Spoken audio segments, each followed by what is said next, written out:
মই অসমবাসী অসমীয়াৰ বাপতি সাহোন ৰঙালী বিহু ওলগ জনাইছোঁ আৰু এই বিহুৱে আমাক সম্প্ৰীতি এনাজৰীয়ে জীয়াই থাকিবলৈ শিকায় আৰু বিহুৱে নতুন নতুন বাৰ্তা লৈ আহে প্ৰতি বছৰে আৰু অসমত এইটো এটা এনেকুৱা উৎসৱ মহত্ব আছে যে ইয়াত সকলো জাতি জনগোষ্ঠী সকলো ধৰ্মাৱলম্বী লোক একেলগে উদযাপন কৰা উৎসৱটোৱে হৈছে বিহু আৰু এই বিহুৱে পৰম্পৰা ঐতিহ্য আগত ৰাখি আজিৰ পৰা গৰু বিহুৱে যেহেতু কৃষিজীৱী সমাজৰ এইটো উৎসৱ কৃষিভিত্তিক উৎসৱ ৰাতিপুৱাই গৰু গা ধুৱাই মানুহে নিজে নিজে আজি নিজৰ গৰু গোহালি চফা কৰি কৃষিক সেউজ কৰি তুলিবৰ কাৰণে আৰু অধিক উৎপাদনৰ কাৰণে আশা কৰে আৰু এই পৰম্পৰা অতীতৰ পৰা চলি আছে কাইলৈ মানুহ বিহু পৰহিলৈ গোসাই বিহু এনেধৰণৰ 7টা বিহু পৰম্পৰা আমি ৰক্ষা কৰিব লাগিব আৰু এই হ'ল মহানতা আৰু ই বিশ্ব দৰবাৰত প্ৰতিষ্ঠা হৈছে যোৱাবাৰ অসম চৰকাৰৰ মুখ্যমন্ত্ৰী ডক্টৰ হিমন্ত বিশ্ব শৰ্মাৰ উদ্যোগত প্ৰচেষ্টাত প্ৰায় 1200 বিহুৱতীয়ে বিহু একেলগে কৰি বিশ্ব ৰেকৰ্ড উল্লেখযোগ্যভাৱে 12,000 বিহুৱতীয়ে নাচি বিশ্ব ৰেকৰ্ড ৱৰ্ল্ড ৰেকৰ্ড কৰিছে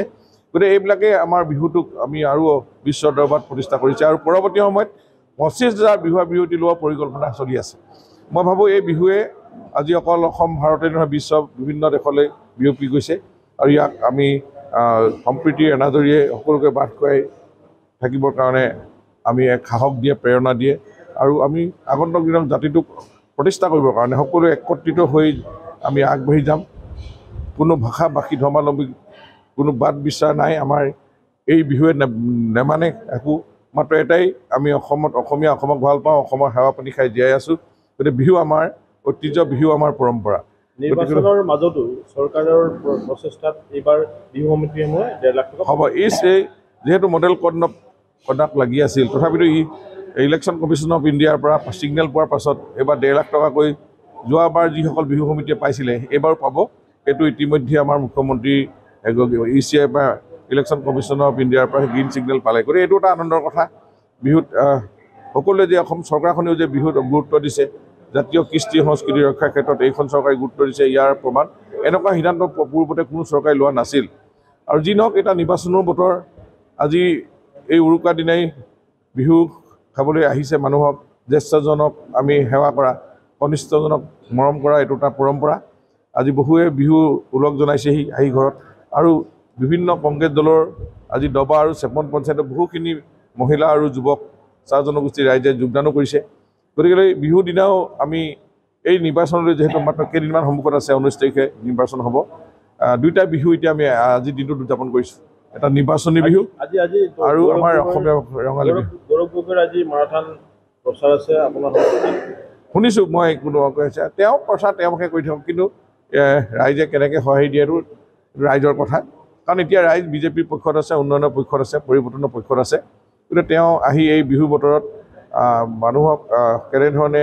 এতিয়া বিহুৰ দিনটো মানুহে অকণমান নিজৰ ল'ৰা ছোৱালী পৰিয়ালৰ কটাব বিচাৰে এনেধৰণে সভা সমিতি আমিও আজি বিশেষ ডাঙৰ সভা আমি কোৱা নাই গতিকে আজিৰ দিনটো বিহু আমি নামঘৰত যাম নামঘৰীয়াসকলক পৰা আমি আশীৰ্বাদ ল'ম আমাৰ প্ৰাৰ্থী যাতে বিপুল ভোটত জয়ী হয় চৰকাৰখনক কাম কৰিবৰ কাৰণে যাতে আপোনাৰ আশীৰ্বাদ দিয়ে এনেকুৱা ধৰণৰ আজি আমাৰ কাৰ্যসূচী আছে গতিকেলৈ মই আজিৰ দিনটোত এইখিনিয়ে আমাৰ ক'বলগীয়া আছে আজি বিহুৰ ওলগ জনাইছোঁ কংগ্ৰেছে কৈ আছে যে বিজেপিয়ে দৃষ্টিকোণৰ ৰাজনীতি কৰে কিন্তু কালি দেখা গ'ল যে অখিল গগৈ আৰু গৌৰৱ গগৈ একেলগে নামাজ পঢ়িছে কিন্তু যেতিয়া ৰাম মন্দিৰ উদ্ঘাটন হৈছিলে তেতিয়া তেখেতলোকে প্ৰতিবাদ কৰিছে সেইটোতো ডাঙৰ কথা ৰাম মন্দিৰ সময় নাই কিন্তু ঈদৰ সময় পাইছে আচ্ছা খ্ৰীষ্টান ধৰ্মাৱলম্বী লোক হওক বা মুছলমান ধৰ্মাৱলম্বী তেওঁলোকো সমান কৰিব লাগে আমিও ঈদ বিবাহ শুভেচ্ছা জনাইছোঁ কিন্তু নিজৰ পৰম্পৰা নিজৰ আই মাতৃ নিজৰ দেশৰ পৰম্পৰাটো এৰি এয়াটো ভাল নহয় কংগ্ৰেছে এইটো আমাৰ যি 5,000 বছৰ পুৰণি আমাৰ এই সংস্কৃতি এই পৰম্পৰা তেওঁলোকে বিসৰ্জন দিছে গতিকে এইটো বিসৰ্জন দিয়াটো আমি উচিত নহয় বুলি ভাবিছোঁ কিন্তু সকলোকে আমিও সৰ্বধৰ্ম সমভাৱাপন্ন আমি হিন্দু মুছলিম খ্ৰীষ্টান বুদ্ধিষ্ট জৈন সকলোকে সন্মান কৰোঁ আমি গীৰ্জাত যাওঁ আমি মছজিদতো যাওঁ আমি ঈদৰ শুভেচ্ছা জনাওঁ একেলগে বহো খাওঁ আমি যেনেকৈ মন্দিৰত যাওঁ আমি তেনেকুৱা আমি মন্দিৰ নিৰ্মাণত পইচা দিছোঁ গীৰ্জা নিৰ্মাণতো পইচা দিছোঁ আমি মছজিদতো আমি বিধায়ক ফাণ্ড দিছোঁ কাৰণ আমি সকলোকে সমানে সন্মান কিন্তু তেওঁলোকে এই হিন্দুত্ব বুলি ক'লে তেওঁলোকৰ নাকটো কোচকাই দিয়ে অখিল গগৈ গৌৰৱ গগৈ সেইটো কেনেধৰণে ৰাইজে গ্ৰহণ কৰে এই সমাজে ভাৰতীয় সমাজে মই এইটো কথা মই ক'ব নোৱাৰিম গতিকে তেওঁলোকে কাক লৈ ৰাজনীতি কৰিব বিচাৰিছে এইটো এটা সন্দেহ আছে